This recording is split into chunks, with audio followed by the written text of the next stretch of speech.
Hey, მე ნიკავარ და ახალი მწვანე ფერის iPhone-ები უკვე ჩვენთან არის და დღეს მათ ანბოქსინგში მოგთავაზებთ. მაგრამ ცოტათი უფრო საინტერესო ვიდეო რო გამოვიდეს, ახალ მწვანე ფერს ასევე შევადარებთ 13 Pro Sierra Blue ფერს, რადგან ძალიან საინტერესოა ეს ფერი, როგორ გამოიყურება რეალურ ცხოვრებაში და როგორ შეედრება ლურჯ ფერს.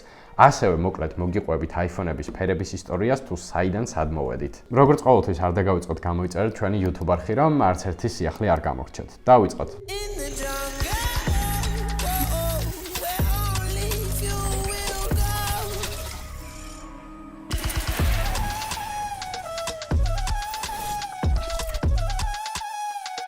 iPhone-ების ფერების ისტორიას რომ გადავავოთ თვალი, გახსოვთ ალბათ პირველი ორი iPhone-ი შავში იყო მხოლოდ ხელმისაწვდომი და მერე 3GS-ში Apple-მა თეთრი წარმოგვიდგინა. მას მერე Apple მონოტონურად თეთრი შავ კომბინაციებს უშვებდა მხოლოდ და უკვე მხოლოდ 5S-ში დაგვემატა ახალი gold ფერი. შემდგომ 6S-ში rose gold-ი გამოჩნდა, 7-ში კი jet black-ი. რა თქმა უნდა, არ უნდა დაგვაუწყდეს 5S-ი, რომელიც სხვადასხვა ფერებში იყო ხელმისაწვდომი, მაგრამ იმას ვამბობ, რომ ეს iPhone-ები როგორც კი გამოდიოდა ერთ ფერში, ისევე მთელი წლის განმავლობაში ამ ფერებში იყო ხელმისაწვდომი და მხოლოდ iPhone 7-ში იყო, როდესაც გაზაფხულზე Apple-მა წარმოგვიდგინა ახალი წითელი ფერი. iPhone 7-ის წითელი ფერი გახსოვთ ალბათ წინა მხარე თეთრი რომ ქონდა და ყველა ზუსტად მაგაზე წუწუნებდა, მაგრამ Apple-მა მოისმინა და შემდეგ iPhone 8-ში წარმოგვიდგინა წითელი iPhone-ის შავი წინა პანელით. მაგის მერე iPhone 10-ები მოსაწყენ თეთრ და შავში იყვნენ, მერე 10S-ში როგორც იცით gold ფერი დაგვემატა ისევ. iPhone 10 R-ები და 11-ები რომ გამოვიდა სხვადასხვა ფერში, მაგათ არც ერთი ფერი არ დამატებიათ და მოვედით iPhone 12-მდე, გახსოვთ ალბათ წინა წელს ზუსტად ამ პერიოდში Apple-მა ის ფერი iPhone-ი რომ წარადგინა, თუმცა მაშინ 12 mini და 12 განაახლეს მხოლოდ, ანუ 12 Pro-ები ისევ თავის თავდაპირველ ფერებში დარჩა. თუმცა წელს გამონაკლისია, რადგან 13 Pro და Pro Max-იც განახლდა ახალ მწვანე ფერში და 13 და 13 mini-ც, ხო და დღეს ორივეს ვნახავთ როგორია და როგორ გამოიყურებიან. მოდი iPhone 13-ით დავიწყოთ და საინტერესო შემოვინახოთ ბოლოსთვის. Base iPhone 13-ებზე როგორც იცით, მატი შუშა არ გვაქვს, არამედ პრიავა შუშა გვაქვს და ეგეც საინტერესოა როგორ გამოიყურება ახალ მწვანე შეფერილობაში. საკმაოდ საინტერესოდ გამოიყურება სხვათა შორის და ის ფაქტი მომწონს, რომ Apple უფრო პასტელურ ფერებს იყენებს და არა ჭყეტევა მწვანე არის. ანუ, კარგად გამოიყურება საკმაოდ. აქ სრული სიჩუმე ახლა საჭირო.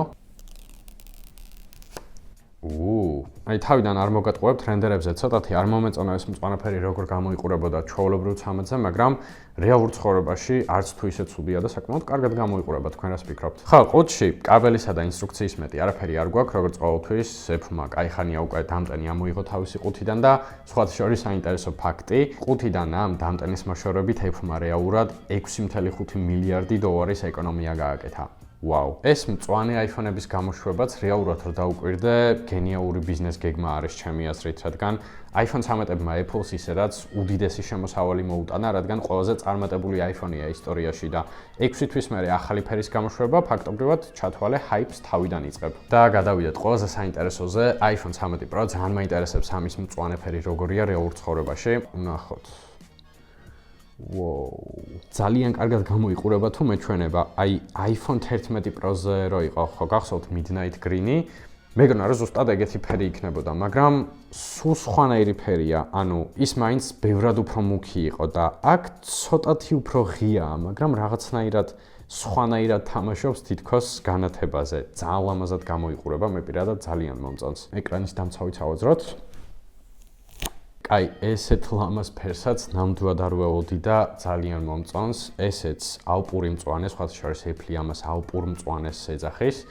ეს კი Sierra Blue და რომელი მომწონს, სიმართლე გითხრათ, ვერ გადავწყვიტე. აი, რაც Sierra Blue შემოვიდა, ყველას აბსოლუტურად ვისაც ვიცნობ, ზუსტად ამ ფერის ტელეფონი აქვს და ხო, ეხა მწვანე აშკარად ძალიან მომინდა. გვერდებით ძალიან რო დააკვირდეთ მწვანე არის, იდეაში Sierra Blue-ზე უფრო ჩანს რომ ლურჯი არის, თუმცა აქ თითქოს და ისეთი პრიავა მოშავო არის, ანუ ძალიან მუქი მწვანე გვერდები აქვს, მაგრამ უკანა მხარე ძალიან ლამაზად გამოიყურება. როგორ ფიქრობთ, რომელი უფრო მოგწონთ, კომენტარებში დაწერეთ აუცილებლად. ფერის გარდა აქ რა თქმა უნდა არანაირი სიახლე არ გვაქვს, ზუსტად იგივე მონაცემებია, ზუსტად იგივე კამერები არის და თუ არ გაქვთ ნანახი iPhone 13 და 13 mini-ის განხილვა და ასევე 13 Pro-ების განხილვა ეგეთ შეგიძლიათ ნახოთ Elite Electronics-ის YouTube არხზე და პატარა გამოცდილებაც რომ გაგიზიაროთ 6 თვის მერე როგორია 13 Pro Max-ი ელემენტზე გავამახვილებდი ძალიან დიდ ყურადღებას, რადგან ესეთი ელემენტი აი არც ერთ Android-ში და არც iPhone-ში არ ყოფილა. ძალიან კმაყოფილი ვარ 13 Pro Max-ის ელემენტით, რადგან ფაქტობრივად შეგიძლია დილიდან შუა ღამემდე ჩვეულებრივად დამტენზე შეერთების გარეშე იყო. თან ვინც მიცნობთ, კი იცით როგორ ვიყენებ ტელეფონს, ამით ვაედითებ, აქ ვმუშაობ, აქ ვწერ, აქ ფაქტობრივად მთელი ჩემი ცხოვრება არის და screen time-ი ყოველთვის, ყოველ დღე 13 საათი მაინც მაქვს შესაბამისად. ძალიან კმაყოფილი ვარ ამის ელემენტით. სხვა დანარჩენში კამერას წარდგენაც არ უნდა, ძალიან კარგი კამერა აქვს, ძალიან კარგი ეკრანი აქვს, მით უმეტეს 120 Hz-ი, რომელიც ახლა დაემატა და სხვათა შორის iOS 15 და 4-ში უკვე აბსოლუტურად ყველა აპლიკაციაშია ჩართული და ამას იგრძნობთ 15 და 3-თან შედარებით, რადგან ყველაფერი ძალიან სწრაფად მოქმედებს, ისეთი რაღაცეებიც, რასაც აი მინიმალური ანიმაციებიც კი ყველაფერი ბევრად უფრო სწრაფად მუშაობს და მოკლედ ამ ტელეფონით ძალიან კმაყოფილი ვარ. კიდევ ერთხელ გადავაუვოთ თვალი მწვანე iPhone-ებს, ძალიან ლამაზად გამოიყურება ჩემი აზრით და უკვე რა თქმა უნდა ორივე ტელეფონი დავსვარე, თუმცა ლამაზ სურათებს გადავიღებ კვირდებით Instagram-ისთვის და მან შეგიძლიათ ნახოთ მწვანე iPhone-ის კარგი სურათები. მოკლედ, დღეისთვის სულ ეს იყო. აუცილებლად გამოიწერეთ ჩვენი Instagram-ი, TikTok-ი, YouTube-ის გამოწერაც არ დაგავიწყდეთ და დღეისთვის სულ ეს იყო. დროებით.